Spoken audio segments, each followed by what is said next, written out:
Hello everyone, welcome to CSAT mojo.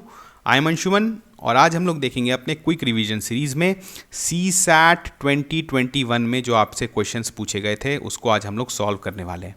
ठीक है, देखिए आपको पता है इस क्विक रिवीजन सीरीज़ में हम लोग क्या करने वाले हैं। हम लोग जो प्रीवियस ईयर क्वेश्चंस आपसे पूछे गए थे ईयर वाइज उसको सॉल्व करेंगे और आप यहाँ से प्रीवियस ईयर क्वेश्चन प्रैक्टिस भी कर सकते हैं। अगर आप अभी आपको पता है प्रीलिम्स में काफ़ी दिन नहीं बचा हुआ है, अगर आपको सी सैट में प्रैक्टिस करना है तो आप यहाँ से कर सकते हैं और आपको जो है ये भी पता चलेगा कि इस तरह के क्वेश्चंस अगर आपसे एग्जाम में पूछे जाएँ तो आपको कैसे हैंडल करना है। ठीक है, इसके अलावा आप पता है आप वेबसाइट विजिट कर सकते हैं www.csatmojo.com और वहाँ पर आपको बहुत अच्छे कोर्सेज मिलेंगे फॉर सी सैट अगर आपको बिल्कुल बेसिक से प्रिपेयर करना है। क्योंकि देखिए कुछ लोगों को सी सैट काफ़ी आसान लगता है, उनके लिए प्रॉब्लम नहीं होता है, लेकिन जिनको ये प्रॉब्लम करता है सी सैट उनको हर अटैम्प्ट में करेगा, चाहे आपका फर्स्ट अटैम्प्ट हो, सेकंड अटैम्प्ट हो या लास्ट अटैम्प्ट हो। तो आपको सी सैट के प्रॉब्लम को अगर सॉल्व करना है हमेशा के लिए तो आपको एक बार मेहनत करना पड़ेगा, सारे कंसेप्ट्स बिल्ड करने पड़ेंगे, थोड़ा सा अच्छा क्वालिटी का क्वेश्चंस प्रैक्टिस करना पड़ेगा और प्रीवियस ईयर क्वेश्चन प्रैक्टिस करना पड़ेगा। ठीक है, तो चलिए करते हैं स्टार्ट। थोड़ा सा इंट्रोडक्शन आपको देते हैं अपने बारे में। मेरा नाम है अंशुमन आर्यन और जो है मैंने यूपीएससी दिया है, मेंस मैंने काफ़ी बार दिया है और मैं काफ़ी टाइम से मेंटरिंग कर रहा हूँ और फैकल्टी की तरह भी काम कर रहा हूँ for CSAT and economy. इसके अलावा जो है मैं पॉलिटी भी पढ़ाता हूँ।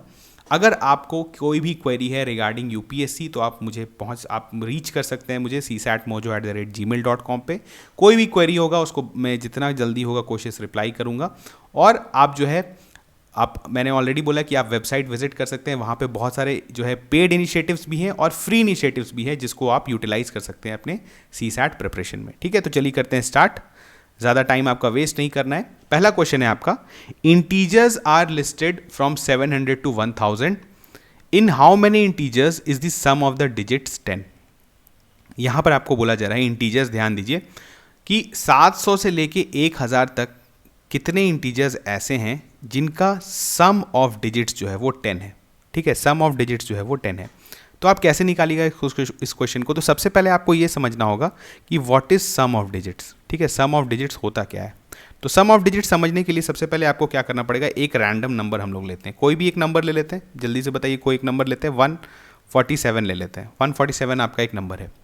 अगर आप 147 एक इंटीजर है, अगर आपको इसमें डिजिट्स कौन कौन से हैं, 1, 4 और 7, तो सम ऑफ डिजिट्स कितना हो गया, 4 + 1 आपका 5 एंड 5 + 7 दैट इज 12। तो आपका हो गया सम ऑफ डिजिट 12। ठीक है, तो बस आपको यही बताना है कि 700 से लेके 1000 तक कितने ऐसे इंटीजर्स हैं जिनके अगर हम लोग डिजिट्स का सम कर दें तो हमें 10 मिल जाए। ठीक है, तो चलिए करते हैं स्टार्ट। अगर हम लोग देखिए 700 से अगर हम लोग 799 तक सोचें, ठीक है, इसके बाद 800 से 899 तक सोचेंगे। और देखिए ये क्वेश्चन जो है वो बेसिक काउंटिंग का है। ठीक है, ये इस क्वेश्चन में ना ही आपका कोई परमुटेशन, कॉम्बिनेशन, नंबर सिस्टम, कोई भी इसमें ऐसा कंसेप्ट नहीं लग रहा है, बस बेसिक काउंटिंग है। लेकिन यहाँ पर गलती क्या होता है कि अगर आपसे एक भी नंबर इससे छूट जाए तो आपका आंसर जो है वो 7 की जगह 8 आ सकता है, 8 की जगह 9 आ सकता है। ठीक है, तो इसी कारण इस तरह के काउंटिंग के क्वेश्चन में आपको क्या ध्यान देना है कि आपको बिल्कुल सीक्वेंस में काउंट करना है। एग्जाम में जब आप प्रेशर सिचुएशन में रहते हैं वहाँ पर आपको पता है पेपर 2 जो सी सैट का होता है उस समय काफ़ी ज़्यादा टेंशन रहता है। तो आप क्या करते हैं, कुछ नंबर्स आपसे छूट सकते हैं। नंबर छूटना, अगर आप नहीं चाहते हैं कि आपसे कोई भी नंबर छूटे या आपका गलत आंसर आए तो आप बिल्कुल सीक्वेंस में प्रोसीड करें। अब हम लोग देखिए कैसे सीक्वेंस में प्रोसीड करेंगे।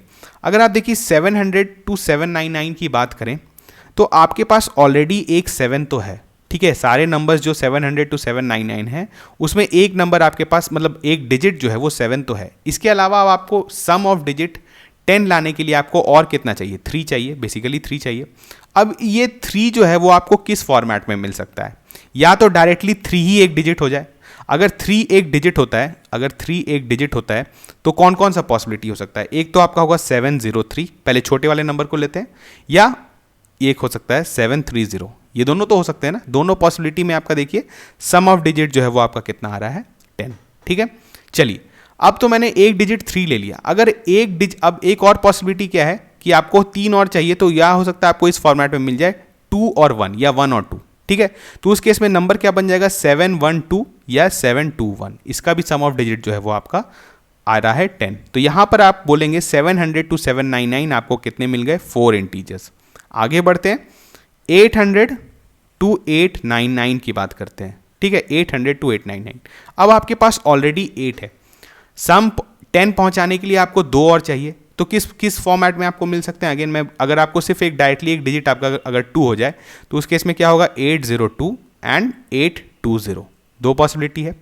लेकिन एक और पॉसिबिलिटी भी तो है ना कि 2 नहीं होकर हमारे पास 1 हो, तो उस केस में आपके पास बस एक ही नंबर बनेगा, दैट इज 811। इसको आप रीअरेंज नहीं कर सकते हैं। तो यहाँ पे अगर हम लोग बोलेंगे 800 टू 899 आपके पास कितने इंटीजर्स हैं जिनका सम ऑफ डिजिट जो है वो 10 है, तो वो हो गया 3। आगे बढ़ते हैं, 900 टू 1000 डायरेक्टली जोड़ लेते हैं, ठीक है। अगर 900 टू 1000 हम लोग देखें तो आपके पास ऑलरेडी 9 है, आपके पास ऑलरेडी 9 है, तो आपको और कितना चाहिए? आपको बेसिकली 1 और चाहिए। तो कितने पॉसिबिलिटीज़ हो सकते हैं? या तो आपके पास 901 हो या तो 910 हो, इसके अलावा कोई भी पॉसिबिलिटी नहीं है। तो अगर आप काउंट करते हैं, यहाँ पर आपके पास कितने हो गए? 4 नंबर्स, यहाँ पर हो गए 3 नंबर्स, तो 4 + 3 7, और यहाँ पर हो गए 2 नंबर्स, तो यानी कितना हो गया? 7 + 2 9। तो आपका सही ऑप्शन हो गया ऑप्शन डी 9। देखें आपने कितना इजी, अगर मैं इसको बोलूं कि आप इसमें डिफ़िकल्टी लेवल क्या रखेंगे, तो ये बिल्कुल इजी क्वेश्चन था। लेकिन यहाँ पर ध्यान क्या देना है कि आपसे कोई भी नंबर छूटना नहीं चाहिए, और नंबर अगर आपको नहीं छोड़ना है तो आपको कैसे प्रोसीड करना है? सीक्वेंस में। इस चीज़ का बहुत ध्यान रखिए, सीक्वेंस बहुत इंपॉर्टेंट है। अगर आप सीक्वेंस ध्यान देते हैं तो डेफिनेटली आपसे कोई भी नंबर नहीं छूटेगा। लेकिन अगर आप रैंडम नंबर्स लेते हैं, जैसे अगर आपने एक बार 712 ले लिया, फिर आपने डायरेक्टली 730 ले लिया, तो उस केस में आपसे बीच में हो सकता है उस एग्जाम सिचुएशन में एक नंबर छूट जाए, ठीक है। तो always proceed according to sequence. चलिए अब आगे बढ़ते हैं, एक क्वेश्चन देखते हैं। अगेन बहुत ही बेसिक क्वेश्चन है। देखिए पहले कुछ बेसिक क्वेश्चन से स्टार्ट करें, फिर आगे देखेंगे जो डिफिकल्ट क्वेश्चन आपसे पूछे गए थे। यहाँ पर क्या है, in a group of 120 persons 80 are Indians and rest are foreigners. यहाँ पर क्या है, 120 लोग हैं जिसमें से कुछ इंडियंस हैं और कुछ फॉरनर्स हैं। अगर 80 इंडियंस हैं तो आपके पास कितने फॉरनर्स बच गए? आपको 120 में 80 माइनस किए तो 40 फॉरनर्स जो है वो आपके पास हैं, ठीक है। अब यहाँ पर क्या है, further 70% in the group can speak English. यहाँ पर बोला जा रहा है कि 70 लोग जो हैं वो इंग्लिश स्पीकिंग हैं, मतलब वो इंग्लिश बोलते हैं, ठीक है। The number of Indians who can speak English is. यहाँ पर अब आपसे पूछा जा रहा है कि बताइए कि कितने इंडियंस ऐसे हैं जो इंग्लिश बोल सकते हैं। अब देखिए यहाँ पर क्या है, आपको इन्फॉर्मेशन काफ़ी कम दिया हुआ है, ठीक है। एक तो आपको दिया हुआ है कि कितने इंडियंस हैं और कितने फॉरनर्स हैं, और इसके अलावा आपको कुछ भी नहीं दिया हुआ है कि कितने इंडियंस इंग्लिश बोलेंगे या कितने फॉरेनर्स इंग्लिश बोलेंगे, ये आपको नहीं दिया हुआ है। आपको दिया हुआ है कि ओवरऑल आपके जो है 70% जो है वो इंग्लिश बोल सकते हैं। अब यहाँ पर अगर आप ध्यान दीजिए, अगर आप इस तरह से सोचिए कि हो सकता है कि ये 70% में से जो है सारे इंडियंस हों, ये 70% में जो है वो सारे इंडियंस हों, ठीक है। एक पॉसिबिलिटी हो सकता है। तो यहाँ पर देखिए the number of Indians who can speak English is, तो यहाँ पर कोई भी एक ऑप्शन वैसा है नहीं है, ठीक है। तो हमारा वो ऑप्शन तो वो बिल्कुल गलत हो गया। दूसरा क्या सोचिए, अगर हम लोग इस तरह से सोचते हैं कि मैक्सिमम जो फॉरेनर्स जो इंग्लिश बोलेंगे, मानिए कि जितने भी फॉरेनर्स हैं आपके पास, जितने भी फॉरेनर्स हैं वो इंग्लिश बोलते हैं, मान लीजिए कि जितने भी फॉरेनर्स हैं वो इंग्लिश बोलते हैं, तो उस केस में अगर आपके पास 70% हैं, टोटल 70% इंग्लिश स्पीकिंग है, ठीक है। आपके पास फॉरेनर्स हैं 40, ठीक है। तो तब भी आप बोलेंगे कि 40 फॉरेनर्स अगर इंग्लिश स्पीकिंग है, तब भी 30 लोग तो बच गए ना। ये 30 लोग कहाँ से आएंगे? और मैं इस केस में ले रहा हूं कि 40 फॉरेनर्स, मैंने मान लिया है कि सारे फॉरेनर्स इंग्लिश बोलते हैं, जबकि ये सही नहीं होगा।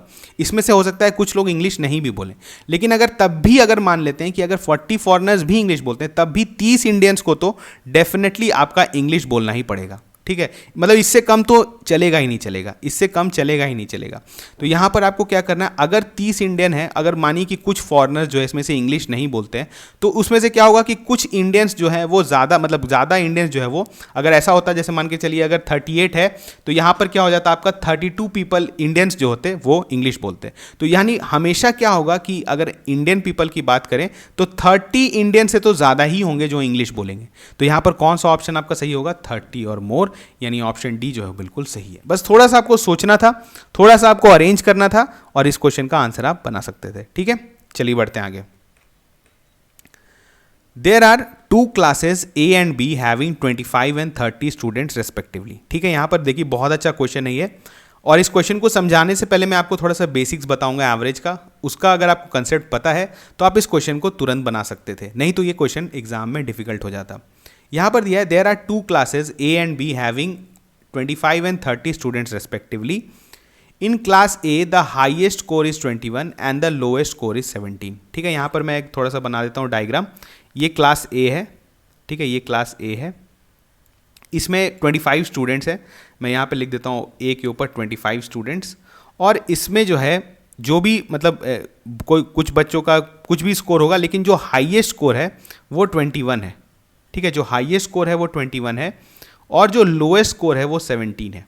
ठीक है, तो आपको पता है अगर आपको आपको एक ग्रुप दिया हुआ है और उसमें आपको हाईएस्ट और लोएस्ट पता है, तो उस ग्रुप का एवरेज जो है वो डेफिनेटली कहीं पर इनके बीच में लाई करेगा।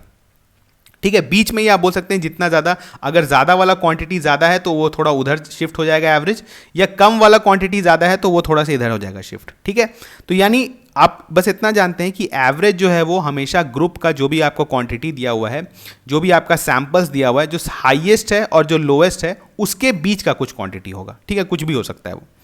तो यहाँ पर हम लोग को पता चल गया कि अगर हम लोग ए में, अगर ए का जो हम लोग स्कोर की बात करें, अगर एक क्लास ए के एवरेज स्कोर का बात करें तो वो 21 और 17 के बीच में होगा। ठीक है, आगे हम लोग बी देखते हैं। ठीक है, बी में क्या दिया हुआ है, क्लास बी में आपका कितना है स्कोर, जो है कितने बच्चे हैं आपके पास, 30 बच्चे हैं, तो यहाँ पर 30 लिख देते हैं। और हाईएस्ट स्कोर है आपका 30 एंड लोएस्ट है 22। ठीक है, तो इसका भी जो बी का भी एवरेज होगा समथिंग 22 और 30 के बीच में होगा। कुछ भी हो सकता है, वो 23 भी हो सकता है और वो 29 भी हो सकता है, डिपेंडिंग कि कौन सा कितना ज़्यादा है। ठीक है, लेकिन होगा डेफिनेटली 22 और 30 के बीच का ही कोई नंबर। तो ये यहाँ से अभी हम लोग को पता चल गया। अब हम लोग आगे देखते हैं। 4 students are shifted from class A to class B. ठीक है, 4 students are shifted from class A to class B. Consider the following statements. The average score of class B will definitely decrease. ठीक है, और the average score of class A will definitely increase. ठीक है, अब इसको समझने के लिए हम लोग, अभी हमने देख लिया, यहाँ पर हम लोग डायग्राम ड्रॉ करके छोड़ देते हैं। अब मैं आपको थोड़ा सा बेसिक्स में ले जाता हूँ। पहले आपको एवरेज का बेसिक समझना पड़ेगा। ठीक है, यहाँ पर मानिए कि आपको एक ग्रुप है जिसमें कुछ नंबर्स दिए हुए हैं 2, 3, 4, 5, 9, 13। ठीक है, आपके पास कुछ नंबर्स हैं। अगर मैं आपको बोलूँ कि इस ग्रुप का एवरेज क्या होगा, इस ग्रुप का एवरेज क्या होगा, तो आप कैसे बताएंगे? एवरेज का मतलब क्या होता है, सबका सम कर दो, सबका सम कर दो और जितने भी नंबर्स हैं उस नंबर ऑफ, आपके पास जितने भी आइटम्स दिए हुए हैं, जब भी नंबर ऑफ सैंपल्स है उससे डिवाइड कर दो। तो पहले आपके पास देखिए कि आपके पास नंबर्स कितने हैं। 2 है, 1, 2, 3, 4, 5, 6 नंबर्स हैं आपके पास। ठीक है, अगर इनका जो नंबर्स है इनका अगर हम लोग सम करते हैं तो 2 + 3 5 हो गया, 5 + 4 9 हो गया, 9 + 5 14 हो गया, और आपका जो है 14 और अगर आप 9 करेंगे तो कितना हो गया 23, 23 + 13 आपका हो गया 36, यानी आपका सम जो है वो है 36। ठीक है, तो एवरेज क्या होगा, average is equal to sum by जितना भी टोटल नंबर ऑफ सैंपल्स जो भी है आपके पास। तो टोटल नंबर ऑफ सैंपल्स कितने हैं 6 और सम कितना है 36, तो डिवाइड करेंगे 6 से तो कितना आ जाएगा 6, यानी इस ग्रुप का जो एवरेज है दैट इज 6। यहां तक किसी को कोई भी परेशानी नहीं है। ठीक है, अगर आप इसमें ध्यान दीजिए, आप इसमें ध्यान दीजिए कि अगर हम लोग इसमें से, इस ग्रुप में से अगर एक ऐसा नंबर जो कि एवरेज से कम है, जैसे यहाँ पर आपका देखिए अगर आपका इस ग्रुप का एवरेज 6 आया है, इससे कौन कौन कम है, अगर इस ग्रुप में देखेंगे तो 2 कम है, 3 कम है, 4 कम है, 5 कम है। ठीक है, अगर आप इस जो भी आपको ग्रुप दिया हुआ है इसमें से कोई एक ऐसा नंबर आप निकालते हैं जो कि एवरेज से कम है, तो आप देखेंगे कि जो नया एवरेज आ रहा है वो पुराने एवरेज से ज़्यादा होगा।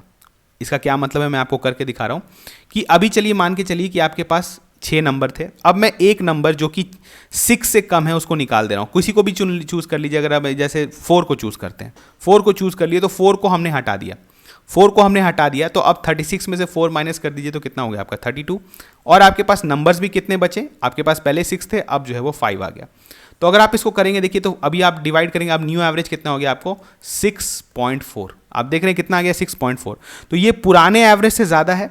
तो इससे क्या मतलब आपको समझ में आया कि अगर आप एवरेज से एक छोटा कंपोनेंट, कोई भी छोटा कंपोनेंट अगर आप उस ग्रुप से निकालते हैं तो ओवरऑल ग्रुप का जो नया एवरेज है वो क्या होता है, ज़्यादा होता है। ठीक है, यही सेम चीज़ अगर आप ऐसे करेंगे कि एवरेज से ज़्यादा वाला, जैसे 9 को अगर आप हटाएंगे तो आपका ओवरऑल एवरेज घट जाएगा। तो ये प्रॉपर्टी एवरेज फॉलो करता है। ठीक है, आप समझ रहे हैं? मैं फिर से रिपीट करता हूं कि अगर एक ग्रुप का आपको एवरेज पता है और उस एवरेज से छोटा वाला कंपोनेंट अगर आप उस ग्रुप से निकालते हैं तो ओवरऑल एवरेज इंक्रीज हो जाता है, और अगर आप उस एवरेज से ज़्यादा वाला क्वांटिटी निकालते हैं तो ओवरऑल एवरेज घट जाता है। ठीक है, इतना बेसिक्स क्लियर है। इसके अलावा आपको एक चीज़ और बताते हैं कि अगर आप इस ग्रुप में मानिए 2, 3, 4, 5, 9, 13 है, इसका एवरेज 6 है, अगर एक पर्सन या एक पर्सन छोड़ दिए एक क्वांटिटी जो है आप ऐड करते हैं जो कि एवरेज से छोटा है, जैसे आप इसमें एक और मान के चलिए आपने एक 3 और जोड़ दिया, एक 3 कंपोनेंट और आ गया, तो अगर ये एवरेज से छोटा है, ये एवरेज से छोटा है, तो अगर आप देखेंगे 36 प्लस 3 जोड़ दीजिए यानी 39, और अब लोग कितने हो गए हैं, मतलब आपके पास सैंपल्स कितने हो गए हैं 7। ठीक है, तो अगर आप निकालेंगे तो कितना हो गया, देखिए 5 पॉइंट मतलब जो कि 40 है तो आपका करीबन कितना आ जाएगा 5.5 के आसपास। आगे हम लोग को नहीं जाना है, तो आप देख रहे हैं कि एवरेज घट गया, एवरेज घट गया। तो इससे हमें ये क्या पता चलता है कि अगर एक एवरेज से एक छोटा आइटम हम लोग ऐड करते हैं तो भी मेरा एवरेज घट जाता है। लेकिन अगर हम लोग एवरेज से बड़ा, जैसे अगर आप इसमें आप 8 ऐड करिए, अगर आप 8 ऐड करेंगे तो कितना हो गया 36 प्लस 8 यानी कितना हो गया 44, और 44 को हम लोग डिवाइड करेंगे 7 से, तो देखिए 6 पॉइंट समथिंग यानी आपका कुछ ज़्यादा आ गया, तो एवरेज से ज़्यादा आएगा। तो ये एक अगेन प्रॉपर्टी आपको पता चला। अब मैं थोड़ा सा बस क्लियर कर दे रहा हूँ आपको यहाँ, अब आप एग्जाम्पल के थ्रू समझाया। अगर आप लोग एवरेज से कोई कॉम्पोनेंट जो है, कॉम्पोनेंट कोई जो एवरेज से छोटा है, अगर आप उसको हटाते हैं, रिमूव करते हैं, अगर रिमूव करते हैं तो एवरेज इंक्रीज हो जाता है। ठीक है, अगर कोई कंपोनेंट जो कि एवरेज से बड़ा है उसको अगर आप रिमूव करते हैं तो आपका जो नया वाला एवरेज है वो घट जाता है। ये पता चला। दूसरा मैंने क्या बोला कि अगर आपका कोई कंपोनेंट आप जो है एवरेज से ज़्यादा ऐड करते हैं, अगर आप ऐड करते हैं कोई ऐसा कंपोनेंट जो कि एवरेज से ज़्यादा है तो ओवरऑल न्यू एवरेज इंक्रीज हो जाएगा, और आप कुछ ऐसा कंपोनेंट ऐड करते हैं जो कि एवरेज से छोटा है तो ओवरऑल न्यू एवरेज जो है वो घट जाएगा। तो ये कंसेप्ट आपको पता चल गया। अब हम लोग देखते हैं इस क्वेश्चन को, अब आपको पूरा क्लियर होगा।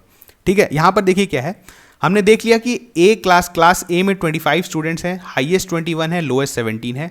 बी में टोटल 30 स्टूडेंट्स हैं, हाईएस्ट 30 है, लोएस्ट 22 है। ठीक है, चलिए अब हम लोग क्या दिया हुआ था आपको option, the average score of class B will definitely increase. यहां पर बोल रहा है सबसे पहले कि आपसे कि 4 students are shifted from class A to class B. 4 student जो हैं वो क्लास ए से क्लास बी चले गए हैं, 4 स्टूडेंट्स। ठीक है, तो आपसे बोल रहा है कि average score of class B will definitely decrease. अब आप बताइए क्या ये सही है या गलत है। अगर हम लोग मानते हैं, हम लोग मान के चलते हैं कि ये जो 4 स्टूडेंट्स हैं जो कि ए से गए हैं बी, उनका एज जो है या उनका जो स्कोर जो है वो 21 है। हम लोग मान लेते हैं उनका 20, मैक्सिमम मान लेते हैं कि जो चारों स्टूडेंट्स गए हैं उनका सब जो है वो 21 स्कोर लेके आए थे। ठीक है, अगर वो 21 स्कोर लेकर भी आए थे, चारों अगर 21 स्कोर लेकर भी आए थे और बी में जा रहे हैं, और बी में जो लोएस्ट स्कोर है वो 22 है और हाईएस्ट स्कोर जो है वो 30 है, तो बी का एवरेज जो है वो जो भी होगा वो 22 से तो ज़्यादा होगा। ठीक है, और यहाँ से आप जो मैक्सिमम स्कोर जो एक में किसी स्टूडेंट का हो सकता है वो आप लेकर आ रहे हैं। ठीक है, हम लोग मैक्सिमम, उसके नीचे वाला का तो सोच ही नहीं रहे, जो मैक्सिमम ए में है 21 उसको भी अगर हम लोग लेकर आ रहे हैं तो वो बी के एवरेज से छोटा है। तो अभी हमने जस्ट क्या देखा कि अगर आप कोई क्वांटिटी एवरेज से छोटा अगर किसी ग्रुप में ऐड करते हैं तो उस नया जो ग्रुप का जो नया एवरेज है वो घट जाता है। तो यहाँ पर ये क्या बोल रहा है, the average score of class B will definitely decrease. ये बिल्कुल सही है, क्योंकि यहाँ से आप अगर 21 भी लेकर आते हैं चारों स्टूडेंट तो भी वो एवरेज स्कोर जो कि बी का है उससे कम है, तो हमेशा बी का जो है वो घटेगा ही घटेगा। तो पहला स्टेटमेंट तो सही हो गया। दूसरा क्या देखते हैं, दी average score of class A will definitely increase. अब आप बताइए क्या यहाँ पर डेफिनेटली इंक्रीज होगा। आप सोचिए, अगर हम लोग जो है इसका कुछ एवरेज होगा, सी ए क्लास का कोई एवरेज होगा, अगर आप उससे नीचे वाले, उसके नीचे वाले स्कोर वाले को अगर बी में भेजते हैं, उसके बी में भेजते हैं तो डेफिनेटली ए का स्कोर जो है एवरेज स्कोर इंक्रीज हो जाएगा। अभी हमने देखा कि अगर आप किसी ग्रुप से एवरेज से छोटा कंपोनेंट्स निकालते हैं तो नया एवरेज जो है वो इंक्रीज कर जाता है, लेकिन अगर आप एवरेज से ऊपर वाला कोई कंपोनेंट निकालते हैं तो एवरेज डिक्रीज कर जाता है। तो यहाँ पर हम लोग ये नहीं बोल सकते क्योंकि हमें नहीं पता है कि हम लोग ए से कौन से स्टूडेंट्स को शिफ्ट कर रहे हैं, तो ये हम लोग डेफिनेटली नहीं बोल सकते हैं कि क्लास ए का जो है एवरेज इंक्रीज होगा। तो ये ऑप्शन गलत हो गया, यानी आपका सही ऑप्शन क्या हुआ, 1 ओनली।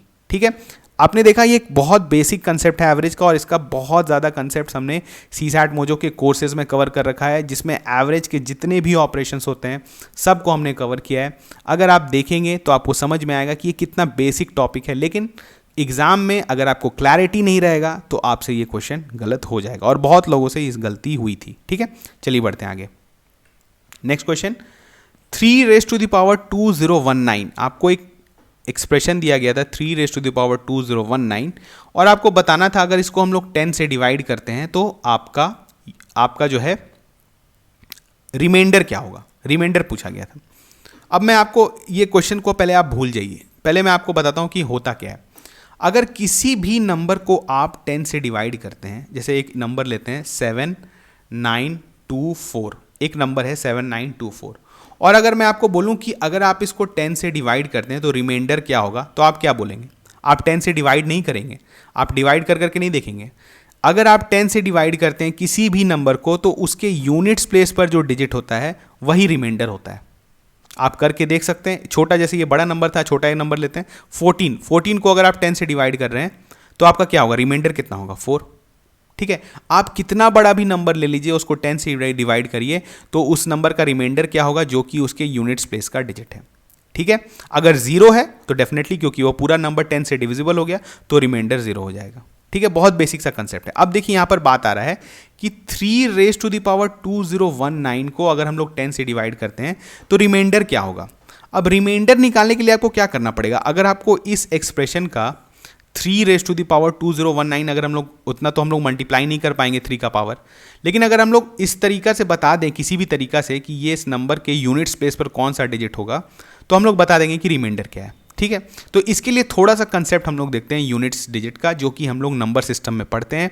और अगेन मैं वही बोलूंगा, जो कोर्सेज में बहुत अच्छे से नंबर सिस्टम डिस्क्राइब्ड है, यूनिट्स प्लेस बहुत बेसिक क्वेश्चन है, जो कि यूपीएससी का भी फेवरेट है। ठीक है, अगर आप देखिए, अब हम लोग आज हम लोग समझेंगे साइक्लिसिटी ऑफ पावर। छोटा सा कंसेप्ट है, जल्दी से समझते हैं। ठीक है, साइक्लिसिटी ऑफ पावर।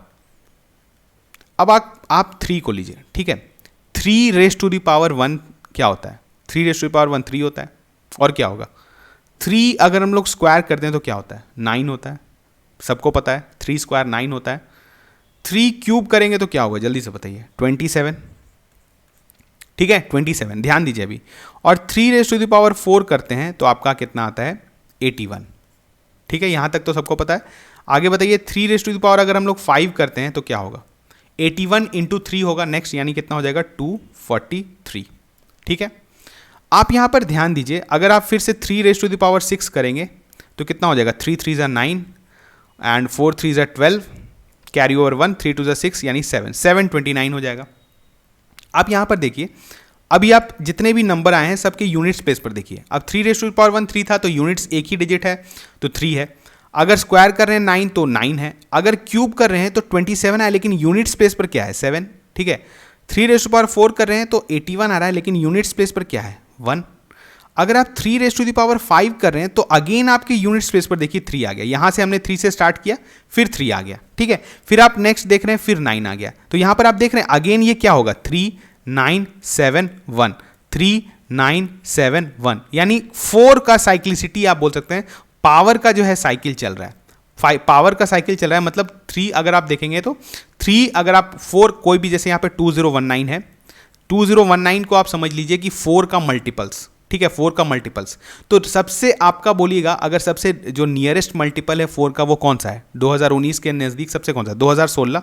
ठीक है, तो यानी हम बोलेंगे 3⁻2016 क्या हो जाएगा आपका, इस जो भी नंबर आएगा उसके यूनिट्स प्लेस पर क्या होगा, उसके यूनिट्स प्लेस पे क्या होगा, जल्दी से बताइए, वो हो जाएगा आपका 1, वो हो जाएगा आपका 1, क्योंकि वो आप देख रहे हैं, क्योंकि जब भी आपका पावर जो है वो 4 से डिविजिबल होता है तो उस केस में जो है आपका यूनिट्स प्लेस पर 1 आता है। तो 2016 तक तो हमको पता चल गया, 3⁻2106 तक आपका यूनिट्स प्लेस जो है वो क्या होगा। अब आपके पास कितना बच जाता है, इसके बाद 3 बच जाता है, यानी कितना होगा, सिंपली अगर आप करेंगे 3 क्यूब के बराबर हो गया वो, और क्यूब में हमने देखा है कि यूनिट स्पेस पर आपका क्या होता है, 7। तो आपका सही ऑप्शन क्या हो गया, ऑप्शन सी 7।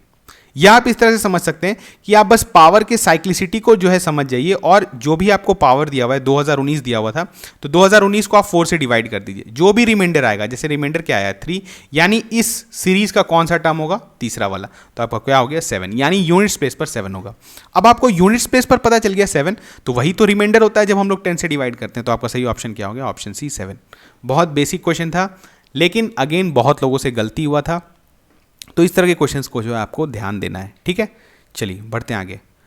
द नंबर 3798125369, बहुत बड़ा नंबर दिया हुआ है, 3798125369, ठीक है। ये इसको बोला जा रहा है कि इसमें से बताइए P का क्या वैल्यू होगा कि ये 7 से डिविजिबल हो जाए। ये क्वेश्चन देखिए, इसमें कुछ भी दिमाग नहीं लगाना है। किसी किसी क्वेश्चन में क्या होता है ना, आपको डायरेक्टली प्रोसीड करना है। आप सोचेंगे कि इसमें कौन सा कंसेप्ट लग रहा है, कोई भी कंसेप्ट नहीं लग रहा है, बिल्कुल बेसिक डिवीजन का है। कभी कभी यूपीएससी ऐसा क्वेश्चन पूछ देता है, तो आपको क्या करना है, सिंपली प्रोसीड करना है। आप 7 से डिवाइड करिए इसको, ठीक है। जल्दी से बताइए क्या होगा। अगर डिवाइड करते हैं तो चलिए देखिए कितना है। 7 से पहले किए तो 5 से करते हैं, 5 35, कैरी ओवर कितना गया 2, 29 हो गया, 7 4 ज़ा 28, कैरी ओवर 1 18 गया, 7 2 ज़ा 14, ठीक है, 7 2 ज़ा 14, 14 में कैरी ओवर कितना गया आपका 4 41, तो 7 5 ज़ा 35, फिर कितना गया आपका 6 62, तो आपका कितना होता है 7 8 ज़ा 56, ठीक है, 56, फिर कैरी ओवर 6 गया 65, यानी आपका कितना हुआ 7 9 ज़ा 63।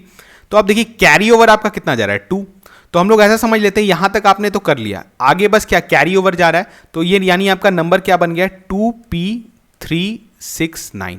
आपने यहां से इसको छोटा करके ये बना दिया 2P369। अब बताइए कि P का क्या वैल्यू होगा कि ये 7 से डिविजिबल हो। यहां तक तो आपने कर लिया, ठीक है, यहां तक आपने कर लिया। अब जो आपको बताना है, अब देखिए यहां पर P का वैल्यू हम लोग पुट करके देखते हैं। यहां पर जितने भी ऑप्शंस दिए हुए हैं आप पुट करके देखिए। अगर हम लोग 1 करते हैं तो 21369, क्या ये 7 से डिविजिबल है? 7 3 ज़ा 21, ठीक है, और 0 ये हो गया आपका 35 और 90 नहीं है, तो ये वैल्यू नहीं होगा। उसके बाद पुट करते हैं 6, 26369, इसको 7 से करते हैं, 7 3 ज़ा 21, कैरी ओवर 5 53, 7 7 ज़ा 49, कैरी ओवर कितना हुआ आपका 4 46, 7 6 ज़ा 42, कैरी ओवर 4 49, 7 7 ज़ा 49, यानी P का वैल्यू क्या हो जाएगा 6, जो कि आपका 378125P369 जो है वो डिविजिबल हो जाए आपका 7 से। तो इसमें क्या आपने किया, सिंपली प्रोसीड किया बेसिक्स डिवीजन से और आपने जो है इस क्वेश्चन का आंसर निकाल दिया। तो सही ऑप्शन क्या है आपका? Option B 6। चलिए देखते हैं question. A boy plays with a ball and he drops it from a height of 1.5 meter. Every time the ball hits the ground, it bounces back to attain height 4/5 of the previous height. ठीक है, 4/5 of previous height. The ball does not bounce further if the previous height is less than 50 centimeter. अगर previous height 50 centimetre से कम है तो वो ball फिर से bounce नहीं करेगा. What is the number of times the ball hits the ground before the ball stops bouncing? Again देखिए ये क्वेश्चन जो था इसको हम लोग रखेंगे टफ में. इस तरह के क्वेश्चन को आपको फर्स्ट अटेम्प्ट में अवॉइड करना चाहिए. अगर आप सीसैट में अगर आपने पेपर खोला और फर्स्ट क्वेश्चन आपका ये मिल गया तो आपको इस क्वेश्चन को अवॉइड करना चाहिए, क्योंकि अभी हमने देखा कि इसके अलावा बहुत सारे इजी क्वेश्चंस हैं जिसको आप सॉल्व कर सकते हैं.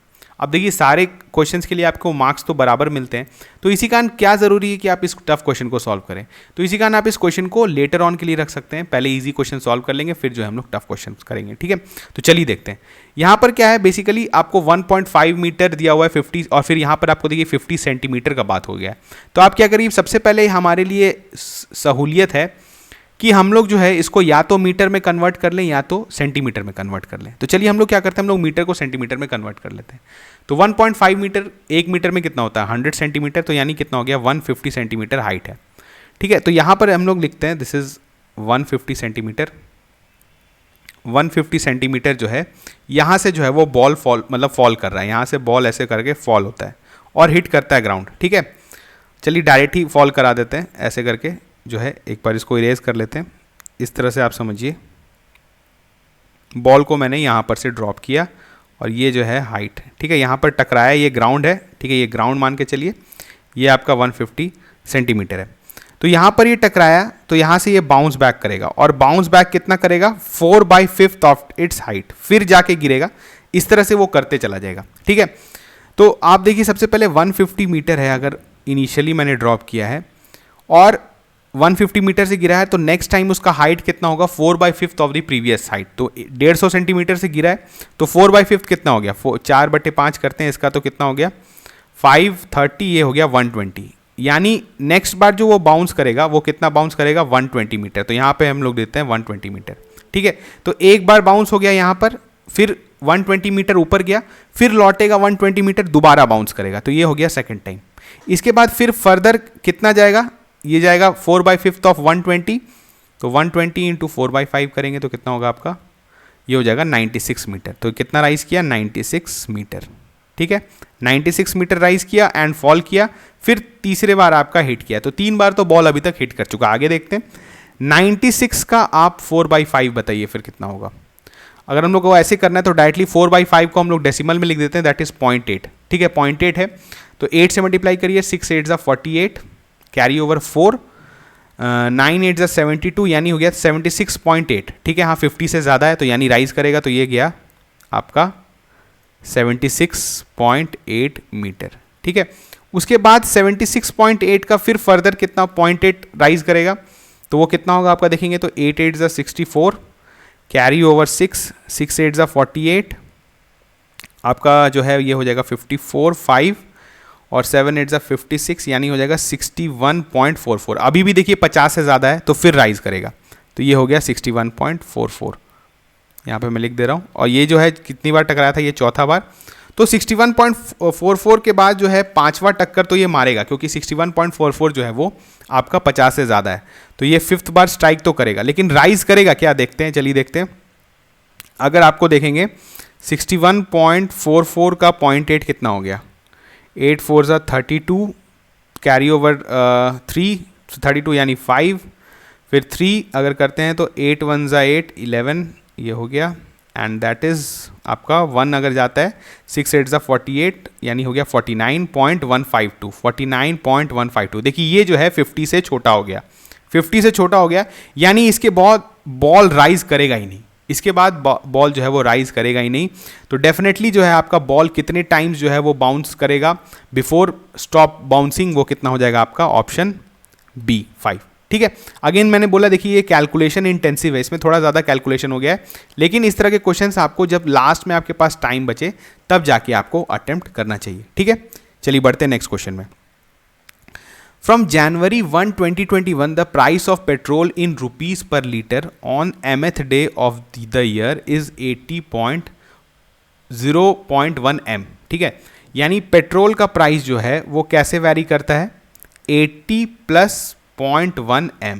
ठीक है, और m जो है वहाँ नंबर ऑफ डेज है, m मतलब स्टार्टिंग डे को m का वैल्यू 1 होगा और जितना है, और मैक्सिमम वैल्यू कहाँ तक जा सकता है 100 तक। ठीक है, देयर आफ्टर रिमेन कॉन्स्टेंट, मतलब क्या हो रहा है कि m का जो है 100 मैक्सिमम वैल्यू होगा और उस पर जो पेट्रोल का प्राइस होगा वो मैक्सिमम प्राइस होगा, उसके बाद कितना भी दिन बढ़ेगा आगे तो पेट्रोल का प्राइस सेम रहेगा, यही मतलब है। ठीक है, आगे देखते हैं। On the other hand the price of diesel, वो कैसे वैरी कर रहा है, प्राइस ऑफ डीजल का बात करें, प्राइस ऑफ डीजल का बात करें तो वो कितना हो जाएगा आपका, n से वैरी कर रहा है, n भी वहाँ पर डेज है, तो कितना हो गया 69 + 0.15 n। ठीक है, तो आपसे पूछ रहा है, और यहाँ पर n का कोई मैक्सिमम वैल्यू नहीं है। ठीक है, जैसे यहाँ पर m का वैल्यू है वैसे n का कोई मैक्सिमम वैल्यू नहीं है। आपसे पूछ रहा है कि बताइए किस दिन जो है दोनों फ्यूल का प्राइस सेम हो जाएगा, दोनों फ्यूल का प्राइस सेम हो जाएगा। अब यहाँ पर आप ध्यान दीजिए, इसमें सबसे पहले इस क्वेश्चन में आपको ऑप्शंस देखना चाहिए, इसमें आपको ऑप्शंस देखना चाहिए। अगर आप डायरेक्टली इन दोनों को इक्वेट कर देंगे, चलिए करके देखते हैं। अगर आप एग्जाम में देखिए क्या होता है कि आप ऑप्शंस नहीं देखते हैं, आप पहले जो है इक्वेट कर देते हैं। तो चल मान के चलिए किसी एक्स डे को कॉमन डे को मतलब जनवरी 1 से स्टार्ट करते हैं, तो किसी एक्स डे को दोनों का प्राइस सेम हो जाएगा। ठीक है, तो हम लोग m के जगह और n के जगह x पुट करते हैं। उस दिन पेट्रोल का प्राइस कितना रहेगा, 80 + 0.1x, और उस दिन डीजल का प्राइस कितना रहेगा, 69 + 0.15x। ठीक है, तो अगर आप यहाँ पर x सॉल्व करते हैं तो देखिए कितना हो गया आपका, 0.05x इज इक्वल टू आपका आ जाएगा, दिस इज 11। अगर आप इसको करते हैं तो x को सॉल्व करेंगे तो 11/0.05, ये हो गया 100, तो यानी आपका x आ गया 220 दिन, 220 डेज। अब आप ऑप्शन देखिए, आपके पास ऑप्शन 21 में है, 20th में है, 19th में है, 18th में है। आप यहाँ पर देख रहे हैं मई तक का ही, अप्रैल, अगर आप बताइए अप्रैल तक आपके पास कितने दिन होते हैं। अगर देखिए कौन सा लीप ईयर नहीं है तो आप दिन जोड़िए, 31 आपका जनवरी में हो गया, 28 फरवरी में हो गया, फिर मार्च में 31 हुआ, फिर आपका 30 अप्रैल में हुआ। अगर आप इसको जोड़ते हैं तो 1910 कैरी ओवर 1 426 639, यानी 120 दिन होते हैं आपके अप्रैल तक। अप्रैल तक, मतलब 30 अप्रैल तक आपका 120 दिन होता है। इसके बाद आपके पास एक ऑप्शंस में क्या दिया हुआ है, 21 मई, 20 मई, 19 में, 18 में। तो अगर आप मैक्सिमम भी लेते हैं, 21 में भी लेते हैं, तो आप कितने तक पहुंचेंगे, 141 डेज तक। लेकिन आपका यहां पर वैल्यू क्या आ रहा है, 220 डेज। तो डेफिनेटली ये तो गलत आ रहा है, ये नहीं है सही। हमने जो इक्वेट किया ये गलत कर दिया। और ये गलत क्यों हुआ, क्योंकि यहां पर एक कंडीशन दे दिया गया था पेट्रोल के प्राइस में कि एम का जो मैक्सिमम वैल्यू है वो 100 होगा, और 100 के बाद जो है वो पेट्रोल का प्राइस नहीं बढ़ेगा। लेकिन हमने यहां पर क्या कर लिया, हमने एम का वैल्यू ऑब्वियसली 220 आ रहा है तो वो ज़्यादा हो गया। तो ये स्टेटमेंट मेरा मतलब ये तरीका सही नहीं होगा। तो सही तरीका क्या है, इसको हम लोग इरेज करते हैं पहले।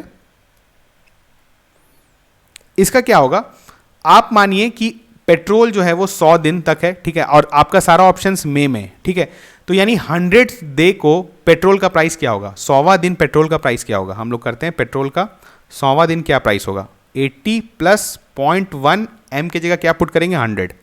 अगर 100 पुट करते हैं तो 80 प्लस 10 यानी क्या हो गया, 90 रुपी। मतलब हम लोग बोल सकते हैं कि पेट्रोल का जो मैक्सिमम प्राइस है वो 90 ही रुपया होगा, उसके ज़्यादा तो आगे जाएगा ही नहीं, क्योंकि उस 100 दिन के बाद से जितना भी दिन जाएगा आपका पेट्रोल का प्राइस जो है वो 90 ही रहेगा, ठीक है। तो अब देखिए यहां पर बात क्या रहा है, अगर हम लोग माने कि आपका जो है पेट्रोल का प्राइस आपका 90 ही रहेगा, तो बस हम लोग 90 को इक्वेट कर देते हैं डीजल के प्राइस से। जिस भी दिन डीजल का प्राइस भी 90 हो जाएगा वही दिन हमें चाहिए। तो बस आप क्या करिए, 69 प्लस 0.15 n इक्वल टू कर दीजिए आपका 90। तो आपका कितना आ जाएगा, 0.15 n इक्वल टू 21। सॉल्व करिए, n इज इक्वल टू कितना आ जाएगा आपका 21 डिवाइडेड बाई 0.15 इंटू 100, ठीक है, सॉरी 0.1 नहीं, 15 इंटू 100। तो अगर आप 5 3 ज़ा 15, 5 20, 3 7, तो कितना आ गया आपका 140 दिन। 140th डे जो है, 140th डे को डीजल और पेट्रोल का जो प्राइस है वो सेम हो जाएगा। तो हमने देख लिया 30 अप्रैल तक आपका कितना दिन था, 120 दिन था। तो आपको मई में बताना है कि कौन से मई को आपका जो है प्राइस सेम हो जाएगा। तो 20 डेज और जोड़ दीजिए, क्योंकि 140th डे पर होगा। 120 डेज तक हमने कैलकुलेट कर लिया है 30 अप्रैल तक। तो कौन सा ऑप्शन हो जाएगा आपका 20th मई, यानी आपका ऑप्शन बी जो है वो बिल्कुल सही है। आपने देखा कि इस क्वेश्चन को आप गलत तरीके से प्रोसीड करेंगे तो आपका नहीं बनेगा। आपको यहाँ पर कंडीशन दे दिया था कि पेट्रोल का जो मैक्सिमम प्राइस है वो 100वें दिन तक ही बढ़ सकता है। 100 डेज के बाद इसका प्राइस जो है वो स्टेबलाइज कर जाएगा। और अगर आप ऑप्शन देखते तो सारे ऑप्शंस आपके मई में है, तो आपके अप्रैल तक हमने जोड़ लिया कि 120 दिन होता है।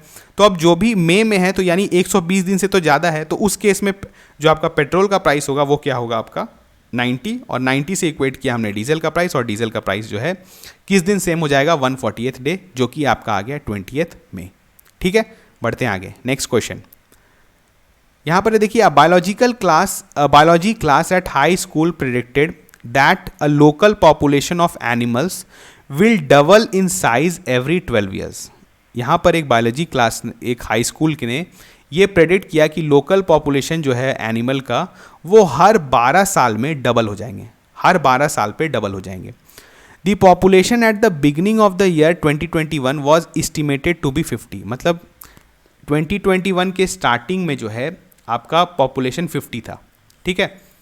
If P represents the population after n years, then which one of the following equation represents the model of the class for population? बहुत बेसिक सा चीज है। देखिए हो क्या रहा है, अगर 2021 के स्टार्टिंग में पॉपुलेशन P है, ठीक है, स्टार्टिंग में पॉपुलेशन P है, और हर 12 साल पे ये डबल हो जाता है। मतलब अभी अगर 21 में अगर 50 है तो 21 से आप 12 जोड़ दीजिए नेक्स्ट, तो उस समय इसका पॉपुलेशन 100 हो जाएगा। फिर 12 और जोड़ दीजिए तो उस समय जो है उसका 200 हो जाएगा। तो इस तरह से प्रोसीड कर रहा है। तो बेसिकली 50 में क्या हो रहा है, इंटू 2 हो रहा है, इंटू 2 हो रहा है। लेकिन हमें 2 किस पे चाहिए, हमेशा 12 साल पे चाहिए, हमेशा डबल जो है वो 12 साल पे होना चाहिए। तो यहाँ पर आप सारे ऑप्शंस को देखिए, ये क्या है, P is equal to 12 plus 50 n लिखा है। तो ये तो बिल्कुल गलत है, क्योंकि यहाँ पर n जो है आपका नंबर ऑफ ईयर से मल्टीप्लाई कर दे रहा है और प्लस 12 कर रहा है, तो इसका कोई मतलब नहीं है। सेकंड वाले को देखते हैं 50 प्लस 12n, ये भी बिल्कुल गलत है। आप बिल्कुल एलिमिनेट कर सकते हैं, कहीं से भी आपके रिलेशन को ढंग से नहीं बता रहा है। जो ऑप्शंस कंफ्यूजिंग है वो है C और D। अगर आप C और D को देखते हैं तो P इज इक्वल टू लिखा है 50 into 2 raise to the power 12n। लेकिन यहाँ पर ध्यान दीजिए कि यहाँ पर जो है अगर आप देखेंगे तो ये भी ऑप्शन आपका गलत है। क्यों? क्योंकि अगर हम लोग n का वैल्यू 1 पुट करते हैं तो आपका 50 इंटू 2 आता है, ठीक है। अगर n का वैल्यू 2 आ करते हैं मतलब दूसरे ही साल में आपका पॉपुलेशन डबल हो जा रहा है, तो ये वाला भी मेरा गलत है, क्योंकि हमें दूसरे साल में पॉपुलेशन डबल नहीं करना है, हमें 12 साल के बाद पॉपुलेशन डबल करना है। तो आपका सही ऑप्शन क्या हो जाएगा, ऑप्शन डी। यानी यहां पर क्या दिया हुआ है, p is equal to 50 into 2 raise to the power n by 12। अब देखिए n बाई 12 का क्या मतलब है, आप n का वैल्यू जब 12 होगा, n का वैल्यू जब 12 होगा तब 12 डिवाइडेड बाई 12 यानी हो जाएगा 1, तो 2 रेज टू द पावर 1 आपका 2 हो गया, यानी 50 इंटू 2 100 होगा। फिर नेक्स्ट आपका स्क्वायर कब होगा, 2 का स्क्वायर कब होगा, जब n का वैल्यू 24 होगा, और n का वैल्यू 24 होगा यानी 12 से डिवाइड करेंगे तो यानी स्क्वायर हो गया, तो 50 इंटू 4 यानी आपका 200 हो गया। तो आपने देखा कि 100 के बाद फिर 200 हो गया। तो ये जो है आपका रिलेशन फॉलो कर रहा है। तो आपका सबसे बेस्ट ऑप्शन जो क्या है, ऑप्शन डी। बाकी तो आप इजीली एलिमिनेट कर सकते हैं, सी और डी में कंफ्यूजन होता है, लेकिन आपने जो है अगर लॉजिक लगाया, जैसे यहाँ पर आप देख रहे हैं कि यहाँ दूसरे साल में ही पॉपुलेशन डबल हो जा रहा है, जो कि आपका जो है गलत मॉडल बता रहा है, क्योंकि यहाँ बोला जा रहा है कि 12 साल में आपका पॉपुलेशन डबल हो रहा है। ठीक है, चलिए आगे बढ़ते हैं।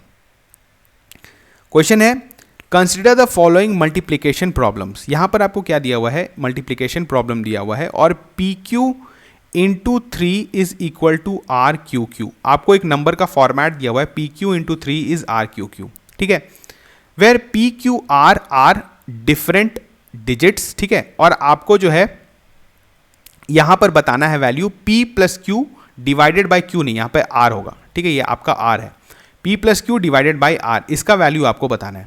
अब देखिए इस क्वेश्चन को कैसे बनाना है। यहां पर देखिए एक नंबर है, पी क्यू बेसिकली क्या है, एक 2 डिजिट का नंबर है, जिसको अगर हम लोग 3 से मल्टीप्लाई करते हैं तो हमें एक 3 डिजिट नंबर मिलता है, जो कि फॉर्मेट का है आर क्यू क्यू, मतलब इसमें 2 डिजिट सेम है, टेंस और यूनिट्स प्लेस का जो है वो डिजिट सेम है। अब देखिए आप ध्यान दीजिए कि पी क्यू को अगर आप 3 से मल्टीप्लाई कर रहे हैं तो यहाँ पर देखिए q जो है वो यूनिट्स प्लेस डिजिट है, और ये जो है 3 भी अपने यूनिट्स प्लेस पर ही है।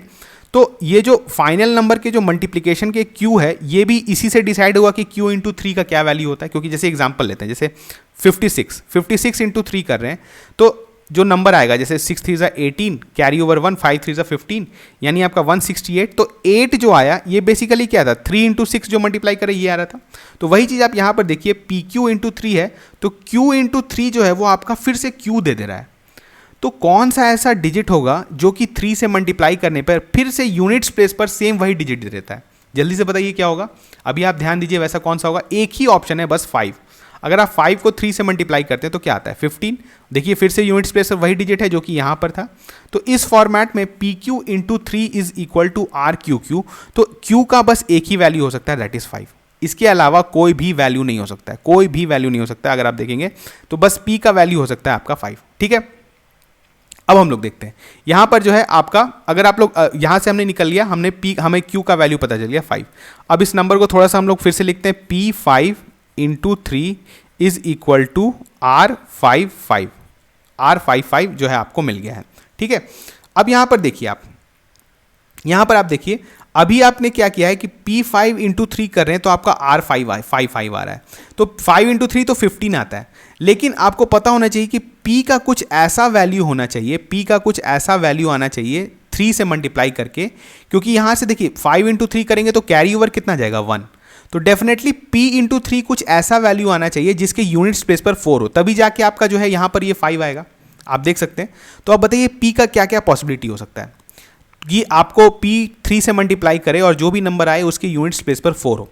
तो चलिए हम लोग देखते हैं P का क्या। अगर आप 1 लेते हैं तो नहीं होगा, 2 लेते हैं तो नहीं होगा, 3 लेते हैं तो नहीं होगा, 4 लेते हैं तो 4 3 ज़ा 12 नहीं होगा, 5 3 ज़ा 15 नहीं होगा, 6 3 ज़ा 18 नहीं होगा। उसके बाद कौन सा है आपका, 7 3 ज़ा 21 नहीं होगा, 8 3 ज़ा 24, 8 3 ज़ा 24, ये आ गया आपका 4, क्योंकि अब 24 आ गया आपका, यानी डेफिनेटली आपका P का वैल्यू क्या होगा, 8। अब देखिए 85 इंटू 3 कर रहे हैं, तो यहाँ से तो कैरी ओवर 1 गया था, 24 प्लस 25 हो जाएगा, तो यानी नंबर क्या बन जाएगा आपका 255। यानी आपका जो है यहाँ पर आपका, जल्दी से बताइए R का वैल्यू कितना आ गया, आपका आ गया R का वैल्यू 2, और आपका Q का वैल्यू कितना आ गया, आपका Q का वैल्यू आ गया 5। ठीक है, और आपका जो है P का वैल्यू कितना आ गया, जल्दी से बताइए, P का वैल्यू आ गया आपका 8। ठीक है, 8 आ गया, एंड दिस इज आपका R का वैल्यू आ गया 2। तो यहाँ पे बेसिकली आपको जो क्वेश्चन दिया हुआ है ये P plus R divided by Q है। ठीक है, यहाँ पर ध्यान दीजिए, ये करेक्शन कर लीजिए थोड़ा सा, P plus R divided by Q। ये क्वेश्चन में मिसप्रिंट है, ठीक है। P plus R divided by Q, तो यहाँ पर देखिए P का वैल्यू कितना है 8 है और Q और R का वैल्यू 2 है, तो 8 प्लस 2 कितना हो गया 10, और डिवाइड कर रहे हैं Q से 5 से, तो यानी कितना आ गया 2। तो आपका सही ऑप्शन कौन सा हो गया, ऑप्शन बी, ठीक है। तो आपने देखा अगेन बहुत बेसिक सा क्वेश्चन था, लेकिन इसमें थोड़ा सा कंसेप्ट लगा यूनिट्स प्लेस का, या इस तरह के कंसेप्ट्स आपको देखने पड़ेंगे मल्टीप्लिकेशन के, जो कि नंबर सिस्टम में हम लोग पढ़ते हैं। अगेन मैं बहुत एम्फेसिस देता हूं कि नंबर सिस्टम बहुत ही इंपॉर्टेंट चैप्टर है, आपको पढ़ना पड़ेगा और आपको क्वेश्चंस जो है वो बनाने पड़ेंगे, ठीक है। अब नेक्स्ट क्वेश्चन देखते हैं। एक क्वेश्चन जो है मैं आपके लिए छोड़ता हूं इस लास्ट क्वेश्चन को बनाने के लिए। अगेन वही कंसेप्ट लगाइएगा, अभी हमने जो देखा, हमने मल्टीप्लिकेशन में देखा, यहां पर एडिशन का कंसेप्ट है। यहां पर क्या है 3p plus 4p plus pp plus pp is equal to RQ2। तो यहां पर आप देख रहे हैं सबकी यूनिट्स प्लेस पर पीपीपी है, ठीक है। तो कौन सा डिजिट है जिसको आप 4 बार ऐड करते हैं तो आपके यूनिट्स प्लेस पर 2 आ जाता है? जल्दी से बताइए कौन सा एक पॉसिबिलिटी है। क्या 1 है? नहीं, 1 करेंगे तो 4 आ जाएगा, 2 है 8 आ जाएगा, 3 करेंगे, हाँ 3 में आता है 12, ठीक है, 3 में आता है 12। और भी सारे पॉसिबिलिटीज़ को आपको देख के बनाना है, तो आप इस क्वेश्चन को सॉल्व करिए और कमेंट सेक्शन में पोस्ट करिए आंसर। अगर आपसे नहीं बनेगा तो नेक्स्ट वीडियो में इसको हम लोग डेफिनेटली सॉल्व करेंगे, ठीक है। तो अगेन मैं आपको बोलूँगा एंड है आज का। आज जो है हमने डिफिकल्ट क्वेश्चंस 2021 के देखे, इसके बाद हम लोग नेक्स्ट वीडियो में और भी क्वेश्चंस देखने वाले हैं 22 के भी और 2019 के, 2020 के। तो आपको परेशान नहीं होना है, इस सीरीज़ के थ्रू आप रिवाइज कर सकते हैं। लेकिन अगर आपको बेसिक्स से पढ़ना है, बिल्कुल फ्रॉम द कोर कंसेप्ट्स आपको क्लियर होने चाहिए, तो आपको जो है विजिट करना है www.csatmojo.com, ठीक है। Thank you.